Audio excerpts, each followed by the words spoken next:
Greetings in the name of Him who is the King of Kings, our risen Lord Jesus Christ. Amen.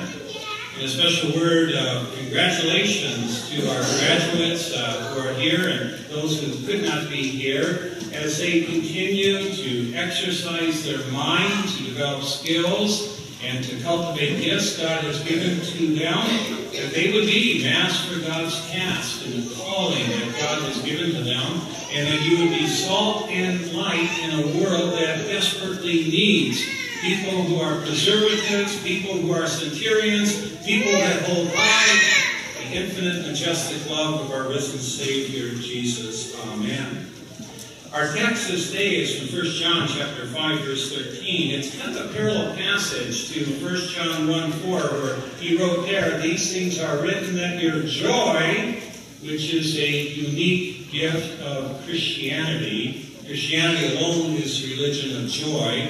"These things are written that your joy may be full." And then John runs a parallel passage here later in his epistle, which is something that the Hebrew mindset did so often. He would run these parallel passages all the way through. Genesis 1 and 2 are two parallel passages together. People see them as kind of contradictions, but they're missing the whole idea of Hebrew poetry when they go that direction.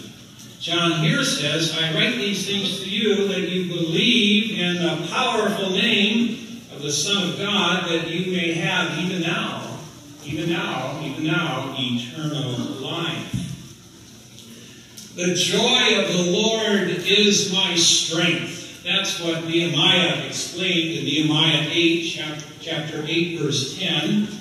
What had happened before this was that the children of Israel had just come back from captivity, 70 years of captivity. God took them out to the woodshed to discipline them in love, to wake them up, to tell them to smell the roses, to smell the coffee, to turn around, do a U-turn, and once again begin to think about love. And after 70 years, God brought them back. In part, He put them there to save them from destroying themselves, but to bring them back so they would be the remnant from whom Jesus would come to be the Savior of mankind. But they had to build the temple all over again. And they had enemies coming at them from all four directions. Nehemiah had a good sidekick, and Ezra, the man that we think put together the whole Old Testament, compiled it. And Ezra had the people gathered together, and they read out loud the first 5 books of the Bible, the Torah, Genesis, Exodus, Leviticus, Numbers, Deuteronomy. They would read a portion, and then Ezra would explain it, and the people would hear 2 things. Above all, they heard how much the God of all grace, the God and Father of our Lord Jesus Christ, the God of Abraham, Isaac, and Jacob, they learned how much He loved them. That He planned their salvation before the foundation of the world. That He chose a nation of slaves to be His holy people. That He saved them by grace alone. That He loved them unconditionally. He loved them, period, end of the report. He loved them unconditionally, and He loved them infinitely. So they heard that message again and again in a variegated way in the first 5 books. It would be read, Ezra would explain, they would ponder, and they would say, wow, we've been loved unconditionally by God who created the universe out of nothing. There was no other ancient God that was spoken that way. One, that He created everything out of nothing, and that He loved people unconditionally. And the other thing that they were learning as a portion of the Pentateuch would be read and then explained, a little hermeneutics class, they would learn the boundaries of love. The boundaries of love and God's unconditional love. And then that caused Nehemiah to say the joy of the Lord, His unconditional love, and His beautiful boundaries of love, they are my strength. So there you see the strength of Nehemiah. It's the strength of you and me too, and that is the joy of the Lord is our strength. The joy of the Lord is our strength. The writer to the Hebrews said, "For the joy of our salvation, Jesus went to the dreaded cross." There's a paradox. For the joy of our salvation, Jesus went to die the most ignominious, painful, cosmic death beyond our imagination, that he might redeem us. So fasten your eyes on Jesus, who for the joy of your salvation endured the cross and hell and shame and more, that we might be called sons of God, heirs of eternal life. The joy of the Lord is my strength. In the Easter season we sing, "Oh, the joy this sweet sentence gives, I know that my Redeemer lives."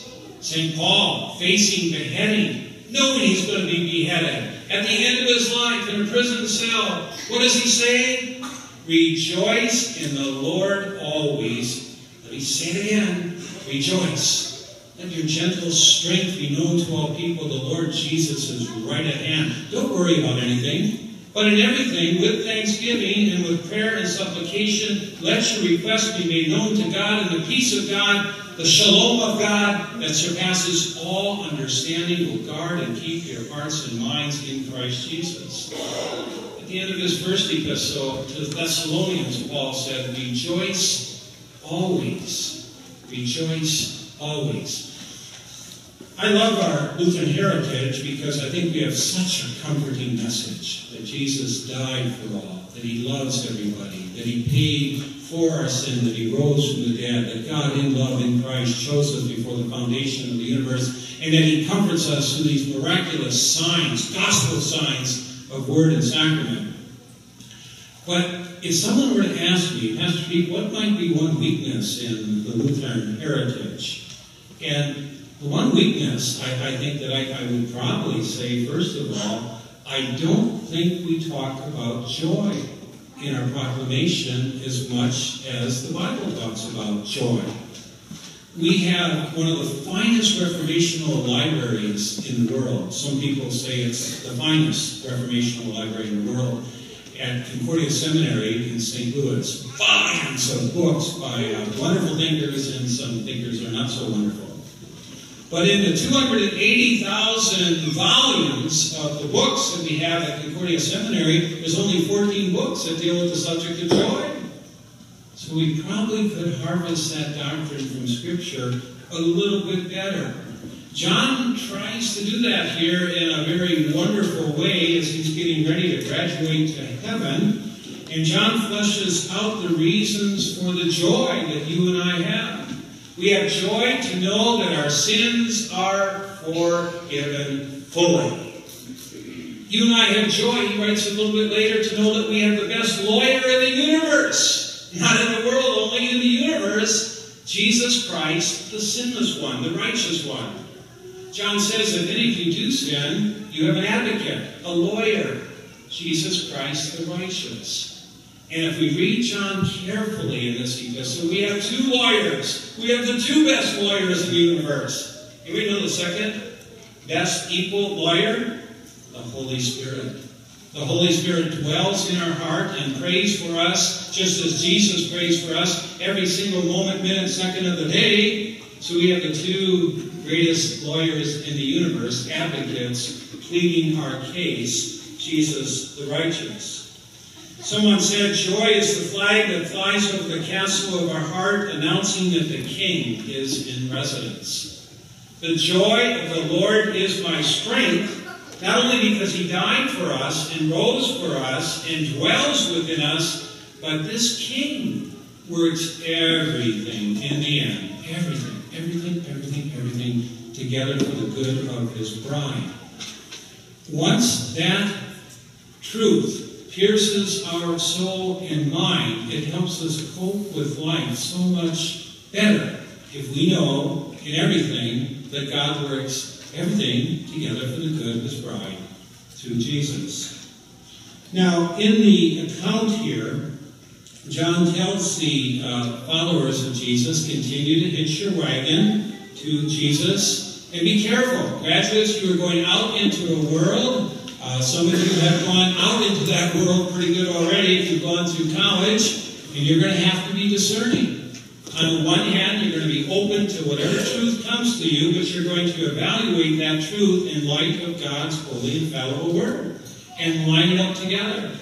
I know I got the shock of my life when I became a freshman in college, and the first religion professor I had was an atheist. And he headed the whole department. And he came from Nazi Germany. I couldn't line up any of that. I go, what is this? And most of the students in my class of 150, they didn't seem to give a care. They were pretty apathetic. But because of what I had learned in confirmation, and learned from the Bible, and learned from Jesus through His Word, I knew the professor was off the mark. So on the one hand, I had to respect him. On the other hand, I had to tell the professor, I don't agree with you. You say that man's going to be able to create one day. I don't think so. And of course, he was confused. What he was meaning to say is that man one day will be able to make things. He'll be able to take part from a man and part from a woman, bring it together and test tube life. Yeah, that's making, but that's not creating. Creating, according to the Hebrew word bara, the opening verse of the Bible, is to make out of nothing. Man will never be able to make something out of nothing. That is only the jurisdiction of God. The world hitches its wagons all the time to Antichrist, to clever facsimiles of Christ, but not Christ. And the world constantly gets it half right. That's why it's so seductive. Many of the things that we learn from the world are half right, but then they're mixed with half error. It's like a beautiful omelet egg, and then you put a little arsenic in it. Oh, that won't hurt you much, not wrong. Again, we have to be very careful, because so often the devil will come to us in a beautiful form, but in a lethal form, in a deadly form, and not in a form of love. One of John's key messages in his epistle is, you are beloved. Over and over again, he says that word, you're beloved. You are loved infinitely. God gave His beloved Son to die for you. You are beloved. That's not the message of the world. The message of the world is, you are a cosmic accident. And over billions and billions and billions of years, the world by accident evolved and produced something by accident, by accident, by accident, that is so complicated, so beautiful, and there's no kind of physical example of this. You know, I mean, what person in their right mind would say a computer came together by an accident, by a total accident? No one would. And yet the philosophy of the world is that way with our bodies, which are infinitely more complex than any computer. We have 300 trillion cells in our body, and each cell is more complicated than a computer. And yet that is what the world buys into. That is the spirit of the Antichrist. And John said already, you know, there's all kinds of substitute Christ, Antichrist today, and there was yesterday as well. To know one is beloved enables us to go through life with a sense of purpose, meaning, and peace. And that counts for a lot. Now, here's the good news. You and I believe in the eternal Son of God. John said, I write these things to you who believe in the name of the Son of God, that you may have eternal life. We know that if we put our head on a pillow at night and we fall asleep and die, we will wake up in heaven. That is a tremendous comfort for you and me, to have eternal life and to have that sense of well-being. But there's more to that than just that. As if that were not enough in itself. You know that you have been loved by the eternal Son of God who died for you and died for me. And that brings us joy to know that God would love us that much, that He would die for us on the cross. And it gives us a sense of well-being. And here's how it kind of works in life. I'm going to take one of the students here, and I'm going to try to project how I think it's working in your life already. Dana, you are our one college graduate here too, right? So I'm going to pick on you, okay? I've heard some nice things about you, Dana. Grandpa Ralph was telling me, you're going to be a third grade teacher. You have been a third grade teacher, right? You love those kids, don't you? Yeah, and Ralph, your grandpa, tells me about Dana's boot camp. Dana's boot camp. In a very loving way, the way he puts it there. Dana puts those kids through the boot camp. The kids know that you love them. They know that you love them unconditionally. And you teach them boundaries of love. And when they get out of line, you put one of them maybe in the quiet corner, right? Sometimes, yes. And that's love. Sometimes you might have put the whole class in the quiet corner. Okay? So look what Dana's doing. She's reflecting the love of Christ, unconditional love toward those children, and teaching them the boundaries of love, what love looks like. Dana, praise the Lord, you caught what John is telling. John's whole point is that we are loved infinitely, unconditionally, and now that you are loved, grow in understanding what the boundaries of God's love all are. So the message of the gospel, maybe not in overt words permeate, but they do permeate, and they flow from you, and you are a mask for God's task in teaching these children, reflecting Christ's love, giving them a sense of well-being, and teaching them how to be good citizens, and ultimately scratching their head a little bit and saying, boy, I sure love that Mrs. Templeton. Going to be married soon, so that will change. She sure is a wonderful teacher. You know, I think she loved Jesus. And they will put it together in God's own way, in God's own time, and it will be profound. So that is how John is saying it's to play out in our life as well. Part of our joy comes from knowing that we have eternal life. Part of our joy comes from knowing that if we die, we immediately go to heaven. And part of our joy comes to know you're not working toward a job. You're working toward a calling to take the gifts Jesus has given to you and the gift of His love and to serve God and your neighbor. The world says, get a job. The Bible says, in love, you have been called to have a calling. And so whatever we do, we serve God and our neighbor, and we move toward a calling, great joy in there. Knowing that eternal life through Christ is ours helps us to see a larger picture in life. It helps us to be free, to get along in life, and to understand that we are loved. At the end of John's epistle, John makes this really neat point. He says, God has come to us by blood and water. Blood and water. These are the testimonies. By blood and water, He saved Noah and his family. By blood and water, He freed the slaves and called them by the gospel. By blood and water, Jesus was circumcised and baptized. By blood and water, Jesus, the eternal Son of God, poured out His love and blood and water for us on Good Friday on the cross. And by blood and water, communion and baptism, He comes to us today, giving us sure signs, sure testimonies of His love and the eternal life that we have. Dear graduates, may God ever keep your eyes on Jesus, the source of love, hope, peace, and eternal life. The peace of God that surpasses all understanding may guard and keep your hearts and minds in the only Savior of sinners, the risen Lord Jesus. Amen.